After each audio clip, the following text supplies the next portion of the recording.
ug dinhi ning atong tulumanon. Inyong masayran ang kamaturan kay sa kamaturan.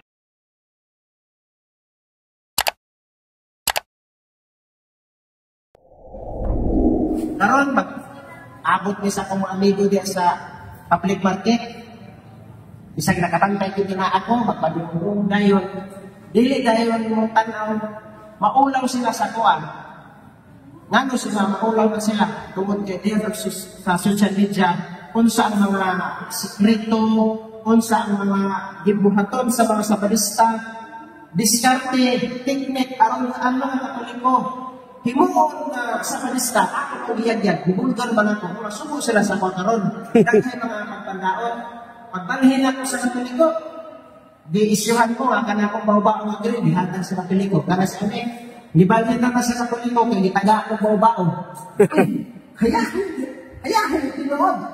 Na ako yung pan, ngayon nga, nibalhin na sa Katoliko sa amin, tungod kay diopira ng kwarta.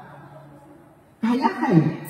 Kung tinuong pagaling, nakadawat pa kong kwarta, nakadawat pa yung bao-bao, naapay yung sa tinuong na simbahan, ang kanindot, surte ka ano, daghan na ilang panghimong ng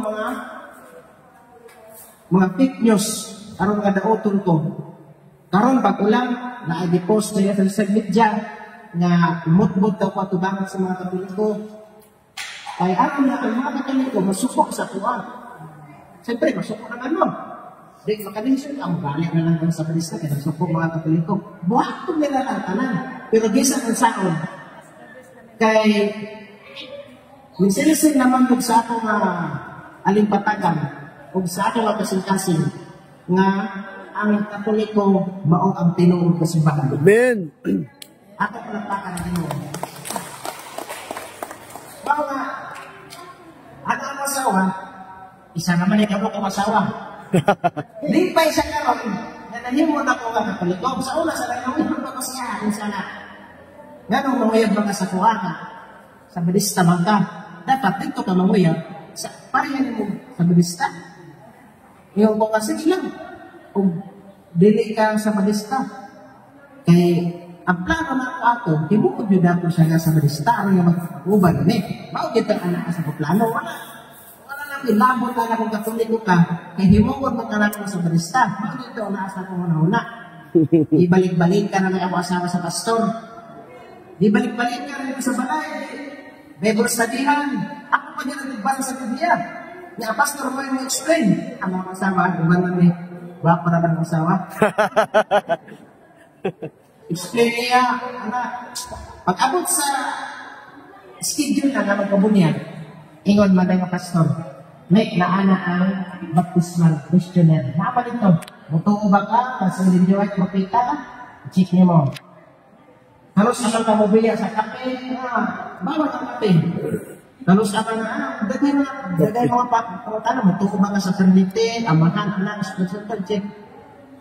Ako gina na ko asawa nga. Bernes man to. Bernes man to. Bunyagan na ka. Unsa lang yun? Sure na yun ka nga. Magpabunyag na ka. Libalipad man siya. Ako, gitsatan ang pastor. Ang pastor, dili ko pa magpabunyag ang asawa. Tawatanan ako siya. Ang sayang rasyo nga, mga dili mo siya magpabunyag. Yung siya nga, dili ko magpabunyag. Aron nga mahimong ko sa balista. Tungod lang kay ikaw akong bana. Dapat magpabunyag ko. Aron nga mahimong ko sa balista. Kaya nakasabot ko. Wala man siya makasabot. Kaya nga wala siya magpabunyag. Nagpasalamat na ko nga wala siya nagpabunyag. Kaya karon nag-uba na may simbahan. Kada linggo nag-uba na may simba. Amen. Tayo na nagsulat sa Ginoo kada adlaw dinito. Amen. Wala na. Daghan ang mga pag-BI sa kuha. Naay isa ka panahon nga naay pare taga Davao. Sa balista pa atong time.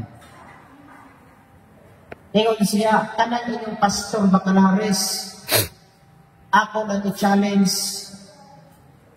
8 hours. 8 hours ko, mangutana siya ha? Siya po, 8 hours po siya na mangutana sa about sa Biblia. About Biblia lang. Nakaingon ko, nakaingon ko sa mga muna sa mga pare, kahambog ba na niya, ako sa di-trash talk na ko siya ba, di-personal na ko sa ingon, ako sa tingnan niya, ayaw pag hinambog diha bro, di-bro pali na to, ayaw pag hinambog diha bro, maki-question ang answer na sa mga pastor, kung sa man na imong namuman, wala ka kabalo nga, insinay siya na tuig na nag-eskwela dito sa Roma pa yan. Dito siya nag-eskwela sa pagkapanig sunod sa 15 na tuig, pagkaroon niya, mutanin siya sa Pilipinas, naasa siya sa Davao.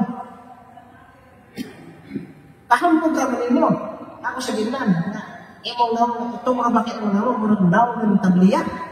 Ilan ako pare. Sukot man siya. Pero, bisan siya nasukot, kung di pare man, ingon siya na, bisan pa, o dili ka mangayot pa, o dili pa ka mangayot pa sa ilo na ka. Nga naman, pinanggan ka sa Ginoo. Nakapunta, sakit yung tanya istorya sa buhay. Sakit ba yung istorya? Pero sa iya ni Banos na istorya sa kuha, nakapalukuhan niyo sa kasi nagpakay niyo ko, hindi na naman siya na. Bro, dagwag kape? Hindi na ka mong tabliya yan na, ito man.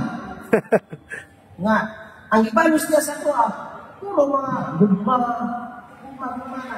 na-request sa kuha pagkauba na, yun siya lang. Brad, kung sa may maayo, kung sulod sa isa ka bulan, misahan ka na ko. Ngayon ang pare. Ang pangalan ng pare si Father Don Calixto Dimos. Na siya yung Facebook page nga Dr. Juan TV. So, nisukot ko siya. Ano ko kasi, bro, gamitan imong gahom sa imong pagkapare. Gamitan imong pinakadman. Tinuod na kagaalagad sa Ginoo. Gamitan imong gahom. Misahan ko sunod sa bulan. Basta siya sa imong pagmisa, mahimo ko nga Katoliko. Kung dili lang ako, basta na ang tibuok na akong pamilya, mahimo ka Katoliko. Pinaagi sa imong pagmisa. Kuman ito ang istorya, paglabay ang mga duwang ka, kasi lang, hubag ba ang tiil? Balaka mga yung asawa. Una-una sa asawa, bako rin ba na kung balang na hubag naman tiil? Balaka siya. Nakaiwan ko nga makataba ganyan pare. Men.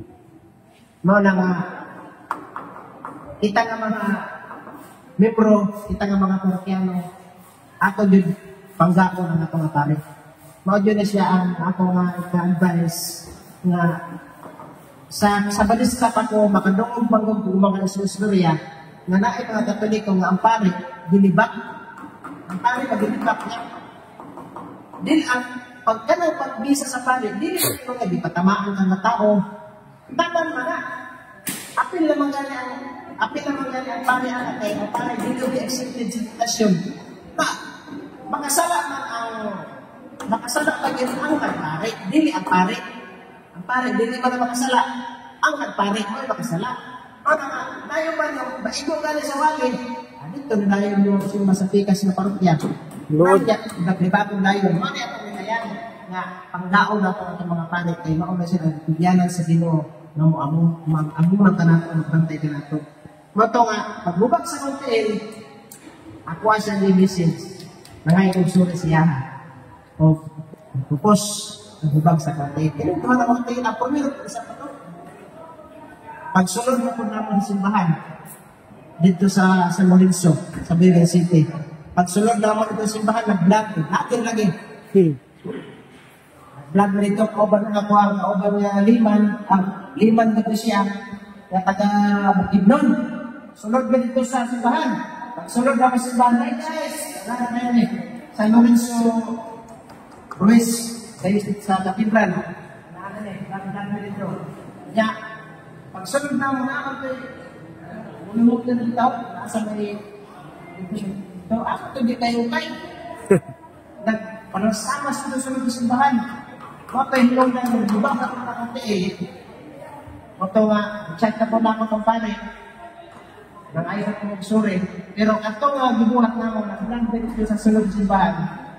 Nahimo ito nga, controversy, kaya nag-viral dito. Daghan mo, Kita ba sa gori magkadiri? Di ako dito sa panahon na nag-atugan mo sa barangay sa mga Knight of Columbus. Ipatawan ko sa Knight of Columbus. Iwan ko ng kapitan. Iyon siya namin. Rugay naman ko din ng kapitan sa barangay. Pero parang may ko naka-sinatik, naka-experience sa kumpilan sa 15 ka bong relax. Gawas sa relax, ang mga pambao, masinto sa motor. At kadaghan kayo nila nito, bahala ang kapitan. Kaya kapitan, sige ka naman ko din. Kung na may balay, balakay sa kuwas, hindi na magpuproteksyonan. Pero nabalakay din siya. Ikadawa mo higayon na nagkatugang sa Knight of Columbus. Mga kong suri, wala pa yung approve, dawat ang atong suri, dito sa barangay, kaya pa yun nga, dili naman kay Knight of Columbus broad, dili naman kay Knight of Columbus ang nasakitan at ang pinagbuhat ng bugal maglusunod si bahan. Apil ang tibuok Catholic community. Mapasakto ka mo, pero dito ka mga yung public at misa si bahan. Ano dito?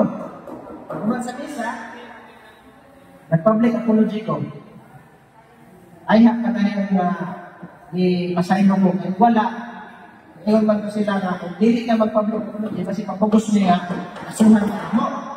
Mato nga, ang mga sa misa ko, ngayon ko sila, si Ani, mga Katoliko lang, ug inyo nang nabati ang mga kamatuoran dinhi ning atong tulumanon. Kay sabay kamatuoran. Ako lang hinaot, kadaghang kamog nakatunan. Daghang salamat.